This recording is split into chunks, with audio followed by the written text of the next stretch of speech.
In the wild world of pro wrestling, the news never stops. Here are some of the biggest news stories going on right now. Sheamus, he has a new WWE deal. Sheamus is back to having banger after banger matches after months of questioning his in-ring future. Look, he was sidelined with a shoulder injury throughout late 2023 and early 2024. He lost to Edge on the August 18th Smackdown, and while away, it was reported that Sheamus was dealing with an injury. He returned this past April as a member of the Raw roster, and he previously noted in a Twitter post that he always thought that he would retire before returning to the ring, which is crazy to think considering how much longevity he still has.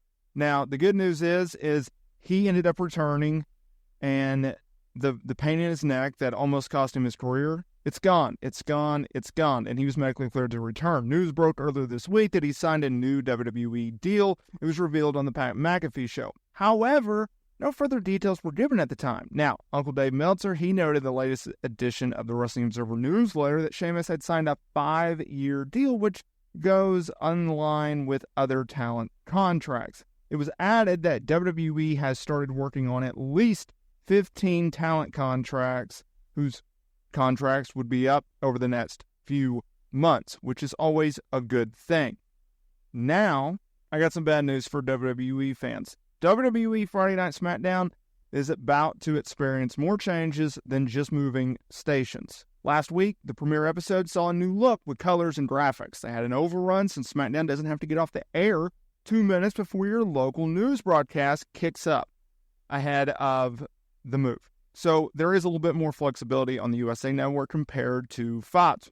WWE Raw, they will return to being a 2-hour show, which hasn't been the case since 2012. Starting on October 7th, the show is in a gap between the move from the USA Network to Netflix, as the Netflix deal doesn't kick in until January. WWE, they made a deal with USA to keep Raw on the channel after the original deal was supposed to expire this month. Now, the USA Network, look, they made the call to go not only back to the 2-hour format, but also, hey, we'll air Raw until you go to Netflix. Now, once it goes to Netflix, it will once again be a 3-hour show for Monday Night Raw. Now, WrestleVotes Radio, which broke a lot of news this week, notes that SmackDown will be moving to 3 hours. However, when they start SmackDown 3 hours January 3rd, it should be noted that the plan is for SmackDown to move back to 2 hours in June of 2025. WWE has yet to confirm any of this news, but I just want that to be clear because there was a lot of like, oh my God, the world is ending. And then at the end of the podcast, he came back and said, oh no, it's going back to 2 hours in June. Or it could be 3 hours permanently. We don't know yet. Like, I want to add that first. Next, we got some AEW contract news because AEW is looking to re-sign one star who has a big decision, whether or not they want to leave or stay with the promotion. That star is Dustin Rhodes. He's been around forever. He's been around since 1988. He's had multiple stints with WWE, 95 to 2019. He's worked for TNA and WCW throughout his pro wrestling career. Now, Rhodes, he just won the World Tag Team titles, or I should say, the Trios titles in AEW. Now, this comes after he held multiple titles, World Tag Team titles, 6-man titles, U.S. title, while in WCW. In WWE, he's a former Intercontinental champ, hardcore champ, etc. Now, he joined AEW in 2019, and where he has been a player and a coach for the promotion. In June, Rhodes stated that he was not done in the ring yet. Now, Fightful Select reported last year that his deal was up in September 2024. Fightful had confirmed that his deal with the company is still up in the fall this week. As of this writing, it's unclear whether WWE nor Rhodes is interested in working together should Rhodes opt to leave AEW, but obviously he has a built-in storyline that would be very, very interesting with Cody Rhodes, his brother, undisputed WWE champion. Cash Wheeler, he was facing 1 count of aggravated assault with a firearm after being arrested in 2023. It was alleged that Wheeler flashed a gun during a road rage incident, as this was not a domestic issue and they did not know the people involved. All of his firearms had to be turned over to the local sheriff's department until the case was over. Throughout the process, AEW continued to book him. Now, thankfully, in May, the case was dropped, and he spoke about this on the Renee Paquette Close Up digital show for AEW. Wheeler discussed it. He called it a rough patch for the entire process and that his life depended on what would happen because he refused to plead guilty to any charge because he felt like he wasn't guilty. Rightfully so. He said that he was going to face up to 5 years in prison should he be found guilty and was not willing to take a plea because he knew if he did that, not only would he get fired by AEW, but he also couldn't leave the country and take independent international bookings. He didn't know about the warrant until after a week following the incident because he was never contacted, which is insane. His longtime tag team partner, one half of FTR, Dax Harwood, he recalled Wheeler considering retirement over it, which is crazy.